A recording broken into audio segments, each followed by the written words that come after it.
ഞാൻ ആഗ്രഹിക്കുന്നത് തിരുവനന്തപുരത്ത് വരണം. സുരേഷ് ഗോപി ആഗ്രഹിക്കുന്നത് അത് ഒരു നോർമൽ ഇഷ്യൂ അല്ലേ. സുരേഷ് ഗോപി ആഗ്രഹിക്കുന്നത് തൃശ്ശൂർ വേണം. PT ഉഷാജി ആഗ്രഹിക്കുന്നത് കോട്ടയം വേണം. ഞങ്ങളെല്ലാവരും ആഗ്രഹിക്കുന്നത് എന്താണ്? കേരളത്തിലൊരു എയിംസ് പെട്ടെന്ന് വരണം. അത് നഡ്ഡാജി കോട്ടയത്ത് വന്നപ്പോൾ കൊല്ലത്തിൽ വന്നപ്പോൾ പറഞ്ഞല്ലോ, കേരളത്തിൽ എയിംസ് വേഗം വരും, ശരി സമയത്ത് വരും, ശരി നല്ല സ്ഥലത്ത് പോകും എന്ന് പറഞ്ഞു. സംസ്ഥാന സർക്കാരുമായി ഒരു കൂടിയല്ല, സംസ്ഥാന സർക്കാർ കോഴിക്കോടാണ് പ്രിഫർ ചെയ്യുന്നത്. അപ്പോൾ അതിൽ നിന്ന് കേരളത്തിൽ നിന്ന് ഒരു മന്ത്രി മാറ്റി പറയുമ്പോൾ അതൊരു തർക്കത്തിന് കാരണമായി. അല്ല തർക്കത്തിൽ അപ്പോൾ അല്ല ഇതിലിപ്പോൾ സംശയമുണ്ടോ? സംസ്ഥാന സർക്കാരിൻ്റെ കാഴ്ചപ്പാടും ഗവൺമെന്റ് ഓഫ് ഇന്ത്യന്റെ കാഴ്ചപ്പാടിൽ എത്രയോ വ്യത്യാസമുണ്ടോ? അതിൽ സംശയം ആർക്കും ഇല്ലല്ലോ.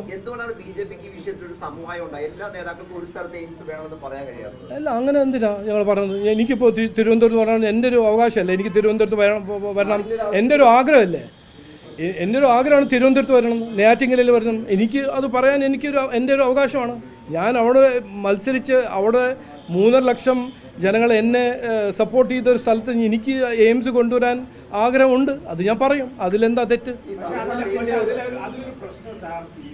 ഒരു പ്രശ്നവുമില്ല. നിങ്ങൾ വെറുതെ പ്രശ്നം ഉണ്ടാക്കണ്ട. ഞാനൊരു പ്രശ്നവും കാണുന്നില്ല. നോക്ക്, കറക്റ്റ് സമയത്ത് ആരാണ് തീരുമാനിക്കേണ്ടത്? പ്രധാനമന്ത്രിജിയാണ്, നഡ്ഡാജിയാണ്, ഹെൽത്ത് മിനിസ്റ്ററാണ്, സംസ്ഥാന സർക്കാരാണ്. അവർ 3 പേരും ഇരുന്ന് തീരുമാനിക്കും. അത് തീരുമാനിച്ചത് കേരളത്തിലല്ലേ. എനിക്ക് ഒരു തിരുവനന്തപുരത്ത് വന്നാലും തൃശ്ശൂരിൽ വന്നാലും കോട്ടയത്ത് വന്നാലും കേരളത്തിൽ വന്നാൽ എനിക്ക് സന്തോഷം. ഒരു വാശിയും പിടിക്കുന്നില്ല. അത് നിങ്ങൾ വിശ്വസിക്കുക. ഞാൻ സുരേഷിനെ കുറിച്ച് സുരേഷ് ജി പറയുന്നത് ഞാൻ വാശിയായിട്ട് കാണുന്നില്ല. സുരേഷ് ജി അവിടുത്തെ എലക്റ്റഡ് MP ആണ്. അപ്പോൾ അദ്ദേഹത്തിൻ്റെ ആദ്യത്തെ പ്രയോറിറ്റി തൃശ്ശൂരിൽ കൊണ്ടുവരണമെന്നാണ് അദ്ദേഹത്തിൻ്റെ ആഗ്രഹം.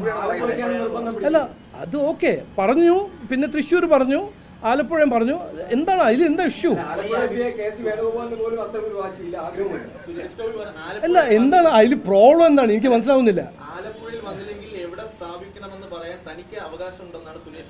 പറയട്ടെ, അത് എനിക്കും അവകാശമുണ്ട്. ഫ്രീഡം ഓഫ് സ്പീച്ച് നിങ്ങൾക്ക് മാത്രമാണോ? ഞങ്ങൾക്കും ഇല്ലേ ഫ്രീഡം ഓഫ് സ്പീച്ച്?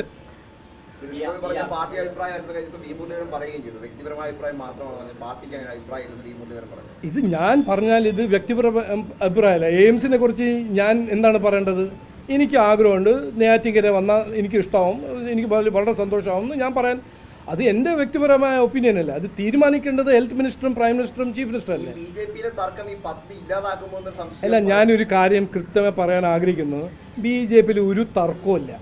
നിങ്ങളിങ്ങനെ മാനുഫാക്ചർ ചെയ്ത് എൻ്റർടൈൻ ചെയ്യാൻ നോക്കിയാൽ ഞങ്ങളുടെ പാർട്ടിയിൽ എല്ലാവർക്കും അഭിപ്രായം പറയാനും മുമ്പോട്ട് വയ്ക്കാൻ കംപ്ലീറ്റ് 100% ഫ്രീഡമുണ്ട്, അനുവാദമുണ്ട്. അതിൽ നിങ്ങൾ അങ്ങനെ തർക്കമായിട്ട് കാണുന്നു. ഞാൻ കാണുന്നത് കൺസ്ട്രക്റ്റീവ് ഡെമോക്രസി ആയിട്ട് ഞാൻ കാണുന്നത്.